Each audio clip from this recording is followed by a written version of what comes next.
Welcome to Demolition Success Secrets, the podcast that's changing the game for demolition businesses everywhere. Ever wondered how a wrecking ball wielding industry can leverage digital marketing to dominate their market? Well, we've got the blueprints, strategies, expert guests, and more to show you how. Stay tuned, because we're about to blast through the barriers of your business. Awesome. We have a really cool episode today, guys. We have Quinn. Quinn, welcome, man. Welcome to the show. Thanks for having me. Absolutely. So tell us, who is Quinn? How did Quinn get in the business? Oh, man. Like every kid growing up, I dreamed of getting in the insurance and surety business, like I'm sure you did as well. No, I grew up in Kansas City, where Lockton is headquartered, so it kind of grows up as a brand itself. Went to University of Missouri and then interned at Lockton. I've been here for 13 years since. So that entirety I do insurance and bonding for the construction industry, and then demolition within that niche. Okay, so very specialist. How was your experience into specializing? I assume, could be wrong, but I assume you weren't really specialized from the get-go, or were you in a pipeline from day one? Day one, it was in the construction vertical within Lockton. That's our largest vertical globally. But through that, over the years, I it's like anything in business, right? You learn about something new, you get interested, and you double click it, and things keep flywheeling from there. So, my first demolition client was a local firm here in Kansas City, and then from there, you just start learning. You become a sponge, and you learn about the NDA, and you learn about the names and the history, and how demolition is so different from traditional construction and its own ecosystem, and it's a very tight-knit community. So it's like anything, right? You start big and you keep double clicking, and by osmosis, you just keep learning more and more and get more interested.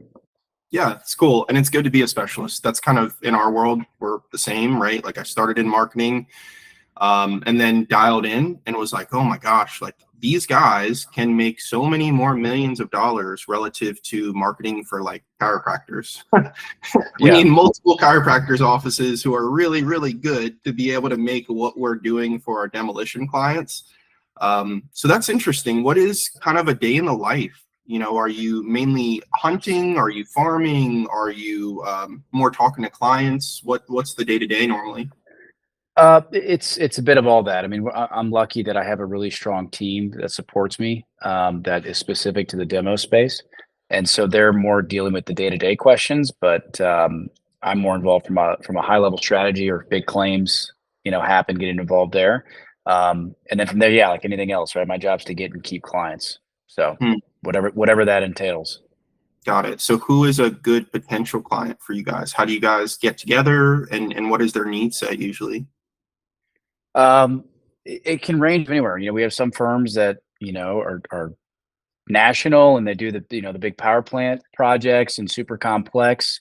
And we've got some that just do interior demo locally, right? So it's anyone that has a problem or is looking to maybe elevate what they're doing from a risk management and surety perspective. That's where we become a good fit. We're family owned. That's big to us. Obviously, that's almost always consistent in the demo space, right? Small family held companies, which is always cool for us. So, I'm always a big believer that we're not a fit for everybody. Nobody ever is. Right. But when we find those right opportunities where, there's a need for what we can do and there's a good fit culturally, and that works, that's always a good fit for us. Yeah, absolutely. Now, do you find most of your clients similar to you, are very specialized? You mentioned power plants, interior demo. The best ones that you know and have, would you say they are very focused on certain types of projects, or are they kind of across the board? Yeah, I think it's interesting. I've just been in the industry, you start to kind of figure out where people will play in their niche. Yeah, I do find that the best ones find what they're really good at. If you're well equipped from, the estimators you have and your executive leadership, and you've got the equipment to do the big hairy projects where you can really delineate what you're offering, that's a huge competitive advantage. Or are you better off just focusing on the local commercial jobs? Maybe that's a better fit for your business plan. I think it's funny, you get into demo, and from an outside perspective, like, oh, I just picture a wrecking ball, it's all the same stuff. And it's like, well, no, there's a lot of different versions within that, right? Are we talking about implosions? Are we talking about industrial, commercial? So yeah, I think so. And I think, and this is for construction all across the board, not just demo, but, you tend to see contractors get in trouble when they maybe, get outside their lane, take on the project they don't have experience in, take on the contract terms they don't traditionally do. That's where things can get a little hairy. So I think having discipline around knowing what you do well and just doing that consistently is in any industry is going to yield best results. Yeah. Okay. And would you say, I mean, I have a pretty good inclination from my clientele, from my experience over the years. Would you say that if someone just wants to make a lot of money, being a specialist in doing full teardowns, potentially from a revenue perspective, is kind of the way to go? Or do you see people who are very, very high in revenue that are focused a lot on interior demo and things? Is there kind of a cheat code if it's revenue heavy and the focus, it's like, hey, just go tear down nuclear facilities? Like that's a way to hit your revenue goals. What do you see there? I don't know that I'm equipped to answer that eloquently as some of the actual members would be. Sometimes those bigger projects on the nuclear side of the industrial, the money's all in the scrap. So it's kind of, it's a little, there's some more risk reward to it, right? It's not so much a finite contract of here's what we're going to make. It's, man, if the market goes the way we think it will, based on the scrap we think we can yield, this could be a home run. Right. Or if the timing's not great, you may be saddled with that supply for a while until the pricing gets to where you want. Any contractor, we always say the best contractors are focused on the margins, not so much the top line. So if someone can make $2 million net doing 10 million versus making 2 million on 20, I'm sure they'd rather just do the $10 million worth of work every day. Yeah, I'm right there with you. Yeah, the net is kind of a key piece. A lot of people, they chase revenue. I want to get, to 10 million, 50 million, 100 million. They have those mental milestones. And I mean, similar, we share the ideas. What do you keep? Let's think of taxes, expenses, payroll, equipment, maintenance, all that stuff. Do you guys, I guess, kind of, what is your insurance approach? Is it all inclusive? Is it workman's comp? Is it equipment insurance? Is it everything, full package? Or are you guys kind of segmented amongst the offerings that you'll insure? Yeah, good question. So we do it all. So we're a full scale broker, right? So we represent the client to the X amount of insurance carriers that might be interested, place those policies on their behalf, and then we're there to service day to day and help out when there's claims or any issues that arise. Same thing on the surety front, right? We'll help represent a client to the sureties that could be interested and help them get a bonding program that they need if they do chase bonded work.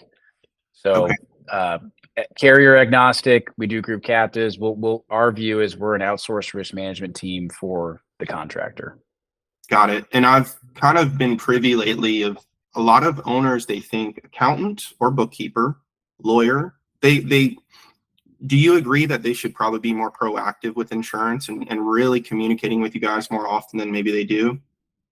So I've got something I tell everyone it's funny, but it's also kind of scary. If you're a business owner, if you're a CFO, if you're a CEO and you're making decisions for a company every day, there are three people that you have to take their word for it. And it's like you said, it's your accountant, your attorney, and your insurance person, right? You just got to trust what they tell you. Here's the scary part. The attorney had to go to law school and pass the bar. The accountant had to get a CPA and pass an exam. And the insurance guy had to go to a strip mall and pass a test that takes one day. Right. So I always joke in my industry, the elasticity of opinion is scary. If someone's a doctor, they went to medical school, right? The elasticity of ability, there's great doctors and good doctors, but it's not like it's going from this to this, right? In the insurance and bonding world, you could be happen to talking to the best person in the industry, or you could be happen to talk to someone that's been doing it for 2 days and they have no idea what they're talking about. Right. So it's kind of, I joke about that. It's just a reality of our business. And so it's hard for a consumer to help delineate that. I always joke, you're trying to explain to someone, hey, here's why you should work with us. That's like if I was trying to hire someone to fix my water heater and I interviewed 3 plumbing companies on how they'd go about fixing the water heater when I don't even know how to do any of that stuff. You know what I mean? So it's all these people trying to translate, a language that most people don't deal with every day, and they got to pick. So it's tough, but that's why it's really important you find someone you do trust and you do know they know the space, because again, like that attorney and that accountant, you got to take their word for it. Right. And they got to be experts, really like the fact you have a team, it's not just you in someone's basement or, in your own basement. Like you really have a whole system in operation. Something that I notice is, especially with insurance in the business, is sometimes people need you guys in a pinch. Yeah. And I would imagine you guys are a really, really good all-star team for those moments, because it's not just you and you happen to be out of the office. And, what does that look like? Do most of your clients reach out well in advance, or do they have, a number of instances where they need you, boom, on the spot? The scariest part about insurance is it's the only product you buy that you never want to use. Right. And when you use it, odds are, especially in this industry, like auto claims, those happen. But the real messy ones, the GL claims, you may have a company go 30 years and never have one. Mm, So when you do have one, it's not like you're prepared for what to expect. Here's how long it's going to take. Here's the timeline. I mean, it could be, I have a client in there saying, I have no idea what's about to happen. I've never been through this. right. So, we have we've got our core service team, but we also have claim specialists that are just equipped to handle that. So when our clients do run into those scenarios, we're able to deploy those. And, just for a snapshot for the listeners, I've been in this business for 13 years. The last 12 months, I've never seen insurance carriers get as strict as they have been on claims. Okay. Meaning they are pushing back harder than they ever have on paying claims, accepting claims, expenses they're going to cover. There's been a real culture change in the insurance claim adjusting industry from that standpoint. And so I've noticed it on any line, right? Builder's risk, GL, whatever it may be. Mhm. There just seems to be a culture change. And a lot of that is you've had a lot of that older senior generation of claims management, where they maybe had more of a commercial mindset, has retired over the last 4 years with COVID, early retirements. Hey, I'm getting out of this. And they just haven't replenished the ranks from a leadership perspective. So I think you've seen a more aggressive approach from the insurance company side rather than one that is a commercial approach, saying, hey, I recognize that, you've been buying insurance from us for 9 years and you've never had a claim. We're going to work through this together as a partner. I think now you're seeing more of, well, the letter of the law says this, so this is what we're sticking to. I don't care. And so it's a tougher climate. So I think you're going to see in the next 5 years, having a broker or someone that can actually help you go through a claims process will become much more prevalent when considering who you want to partner with. Because now it isn't just, hey, of course they're going to pay the claim. Now they're getting a little more contentious, and you got to have a strategy, and it requires a lot of legwork and a lot of intellectual capital to know how to handle those claims, because they can get messy. Right. Yeah. And I'd imagine that some of those insurance, I don't want to say would take advantage, but if you don't have a good partner in you guys, you don't really have an advocate per se, or someone who could help you. It's like having a lawyer, right? Like, are you going to go to law, go to court and try to advocate for yourself? That works like next to no times. So having you guys in your pocket, it's valuable, more so than maybe people would think off the top. They would say, oh, I'm insured, I'm good. When meanwhile, having you guys in their corner makes a massive difference. Yeah, and you great analogy there with the attorney. So I here's a crazy story. I had 2 clients have bad auto fatalities last year where they were at fault. Okay. One case settled for $75 million. Oh my gosh. One case settled for $17 million. Wow. I take those scenarios to say, man, the plaintiff that hired the attorney that got $75 million, they probably went out and got a shark. And the group that got the 15, you wonder who was their counsel. And that goes back to your point. If you don't know what to expect, or if you don't have the experience, you don't know what you're getting into. And so it's fascinating when these claims get big, and it can come down to, well, who's the player? Who's the law firm? If it's someone nationally that we know it does this day in and day out, we know we got problems. If they hired a family attorney, it's okay. It may be less of an uphill battle when we go to court. Right. So for our audience, when they have a big claim like that, how do you guys help them? Once everything, the dust settles, let's say, how do they get new insurance? I mean, is it very, very, very hard for them to get new insurance? Are they usually immediately kicked to the curb by their current insurance company after something like that? No, not typically. I think people assume that happens, but look, at the end of the day, insurance is meant to pay claims, whether they want to or not. So it happens. Now, if you've got, I think in the industry, it's more of a quantity of issues. If you had one gnarly claim, You've been in business for 50 years. That's going to happen. If you're Mhm. having a lot of claims consistently year over year, that's when things are going to heat up from a pricing standpoint. And yeah, you may get non-renewed and have to find a new partner. Mm. And when that happens, how challenging is it to get the new partner?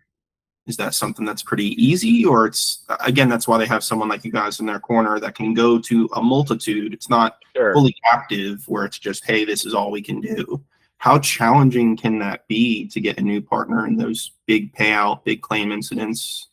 Well, it's tougher in the demo space because if you look at it, and some of your listeners are probably in group captives where this isn't as applicable. But for Mm, those that aren't, there's only about 5 carriers that want to write general liability insurance for the demo space. okay. You compare that to an electrician, there's 30 markets that would love to write their insurance all day. So Mm, you're already starting with a limited marketplace.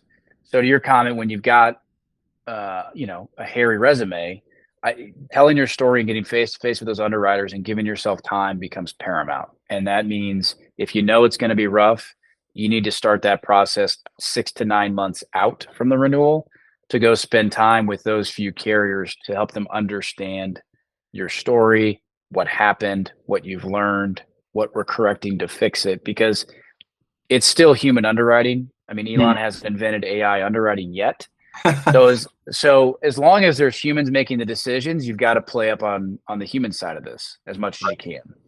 Okay. Yeah, emotions. When the numbers don't make a good case, then we've got to make a different case.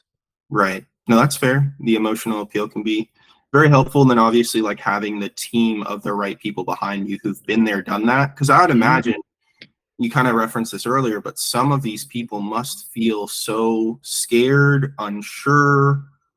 I mean, I couldn't imagine having a multi-million dollar a year company and then something happens out of the blue and you're like, how are we going to even move forward?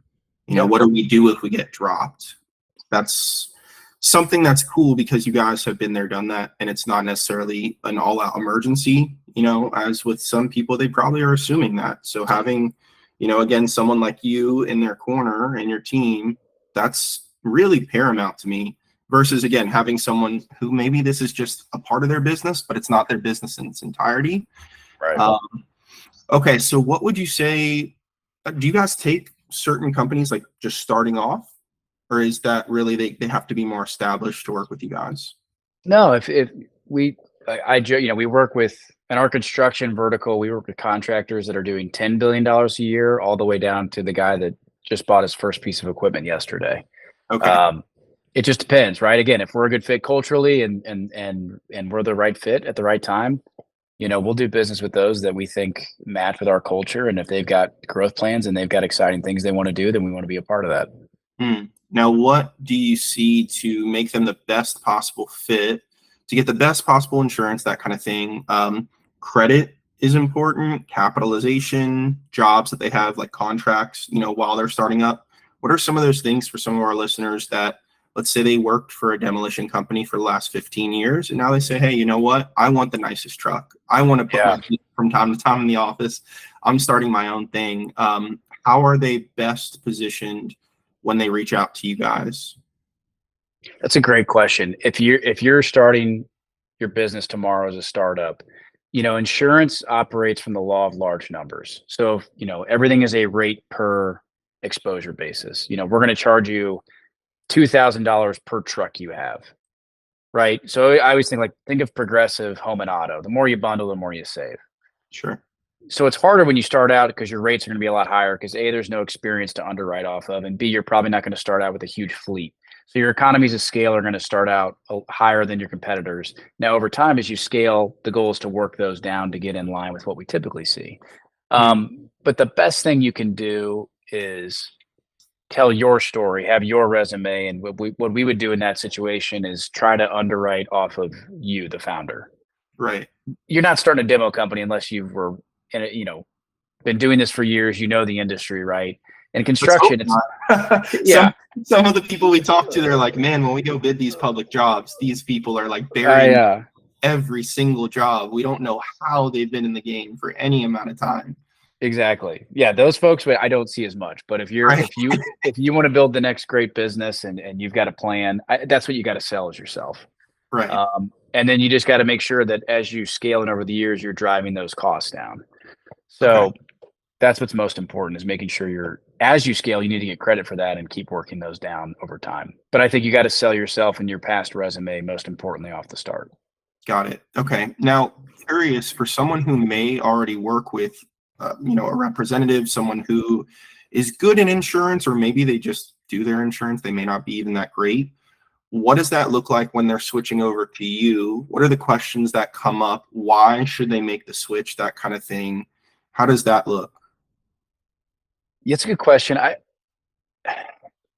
always say that if someone has a great relationship and they're getting what they need, I'm not. My job's not to try to convince you have a problem. Mm, I think that's an antiquated view of sales, and I don't think that is worth their time or mine. My view is I like to make connections, get to know people. I want them to know who I am. So if and when something doesn't feel right, I'm not a stranger. And then right. at that time, we can have a conversation around whether or not we're the right fit. Because maybe we're not. There's other folks that do this. I know there's other guys in the association that do work for demo firms, and I'm sure they do great work. So my view is always, hey, let's get to know each other. So let's maybe be a backup option. Okay. But I don't really like to get into that conversation unless they feel like something isn't working with their current relationship. Okay. And what are some of those things? I'm sure those do occur from time to time. What are some of those things that are the impetus to make them come over to you, even though they're currently covered with someone else? Yeah, I'd say it falls into three buckets. You've had a bad claim, right? You lived that experience we just talked about, and you realized your broker had nothing to help or offer when that actually happened. That would scare you as an owner to say, okay, something's not right. A bad renewal. Now, Mhm. look, sometimes the market gets tough, and the elasticity of results isn't much, right? It's if the rates are going up, the rates going up. 4 years ago, there was a quick turn of a hard market in the umbrella insurance world. So a lot of your listeners who've been in business for 10 years, they were having these super soft renewals, and all of a sudden 2019, 2020, they were getting massive increases. That was Mhm. industry wide. Um, but when I say bad renewal, it could be okay, if we have bad weather, what's my broker doing about it? Do we at Right. least have a plan? Are we at least starting early? Do you feel confident in the strategy they're laying out to say, hey, here are the obstacles and headwinds we have, but here's our plan? Mhm. If you feel good about that, then you're in a great spot. It's when folks feel like there is no plan and all of a sudden it goes down to the wire and then you get bad results, you're not going to feel good about that. Right. Um, and the third bucket is just anything, right? It's service. We're a professional service industry. Are they returning your phone calls, doing your certs on time? And that's just blocking and tackling. But candidly, there's been so much turnover and consolidation in our industry. Sure. More often than not, the service is what drives people nuts about insurance brokers is just not getting their questions answered, their phone calls returned and just getting service. Sometimes it's as simple as that. Yeah, people feel like they're just throwing money in a bucket because they need to. When it's you guys are proactive rather than other people who are reactive, and it's like, wait, why? I don't like as the demolition owner, they have to think in advance. Why is their team not helping them think in advance for things as important as insurance? Right. Yeah, that makes sense. All right, well, last few questions. Can you tell us really what defines these high quality demolition companies and what defines the lower quality? What are some of those themes or threads? I know you're not in the actual boardroom every day with these demolition firms, but Yeah. what do you see that makes the thriving thrive more and go further versus just being another run of the mill demolition company that's kind of spinning wheels?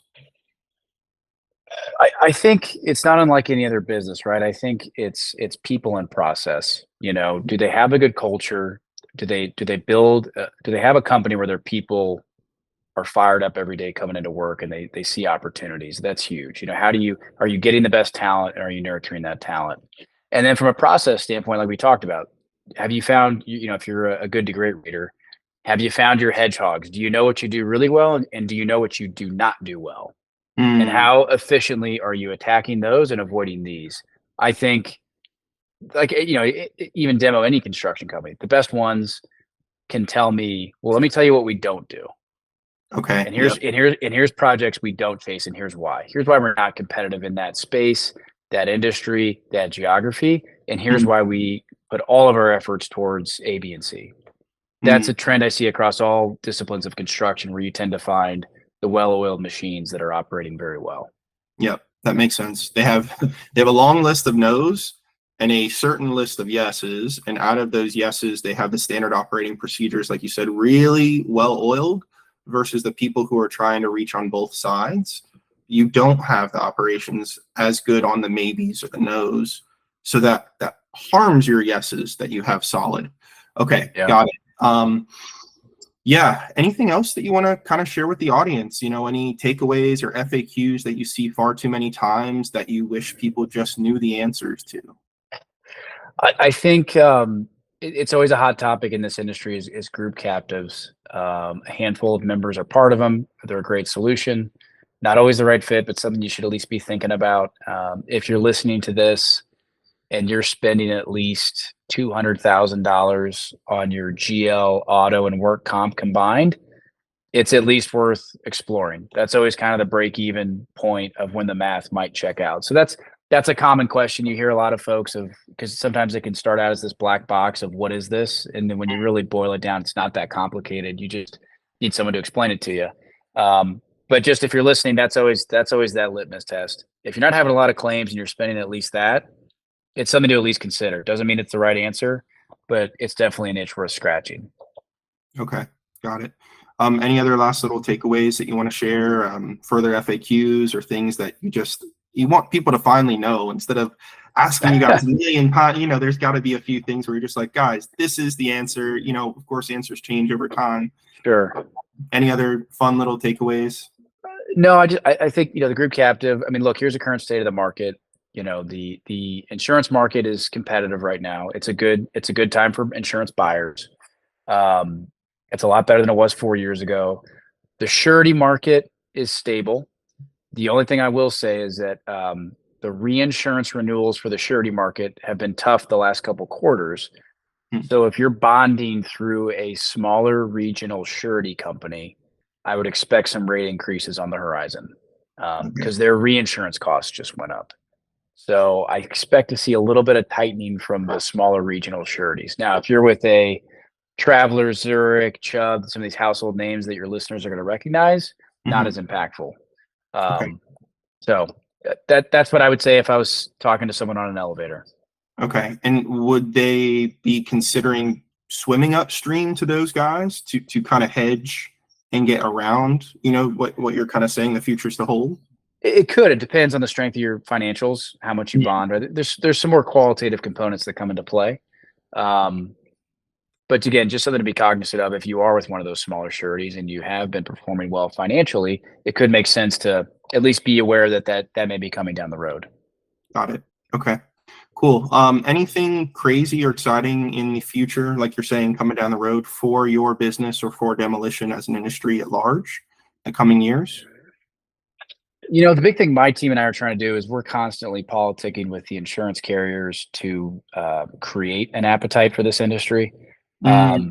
Which we've been successful getting a couple new players in the game over the last few years, which is good because, right, you got to create supply to make the price come down.